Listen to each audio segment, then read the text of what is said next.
Mengapa kitab-kitab Deuterokanonika tidak dianggap setara dengan kitab-kitab Perjanjian Lama yang diilhamkan oleh Allah sesuai kriteria 2 Timotius 3:15-17? 1. Kriteria ilham dalam 2 Timotius 3:15-17, Paulus menyatakan bahwa kitab suci mengajar kebenaran, menyatakan kesalahan, memperbaiki kelakuan, mendidik orang dalam kebenaran, dan membuat orang percaya sempurna untuk setiap pekerjaan baik. Kitab-kitab yang diakui sebagai diilhamkan memenuhi kriteria ini secara menyeluruh dan konsisten, baik dalam kesatuan teologis, nubuat mesianik, maupun kesaksian apostolik. Penilaian gereja awal dan orang Yahudi kitab-kitab Deuterokanonika tidak termasuk dalam kanon Ibrani Yahudi, Tanakh, yang disahkan oleh komunitas Yahudi pasca pembuangan. Yesus dan para rasul mengutip kitab suci Perjanjian Lama dari versi Ibrani, bukan Septuaginta secara keseluruhan, dan tidak pernah mengutip kitab-kitab Deuterokanonika sebagai otoritatif.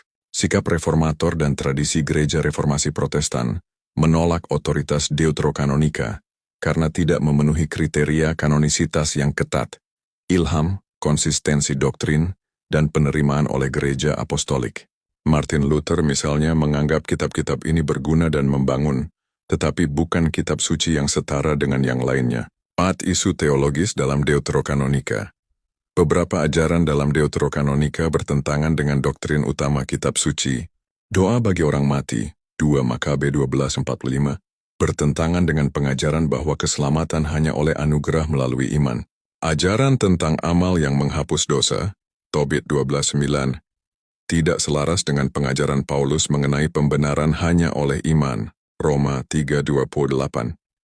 Maka dapat disimpulkan, kitab-kitab Deuterokanonika tidak memenuhi kriteria ilham sebagaimana dalam 2 Timotius 3:15-17 karena tidak diakui oleh Yesus dan para rasul, tidak termasuk dalam kanon Ibrani, tidak konsisten secara doktrinal dengan kitab-kitab lain yang diilhami, dan hanya belakangan diangkat setara oleh gereja Katolik dalam konteks polemik. Namun kitab-kitab tersebut tetap bernilai sejarah dan rohani, dan bisa dipelajari dengan bijak sebagai literatur keagamaan zaman antar perjanjian.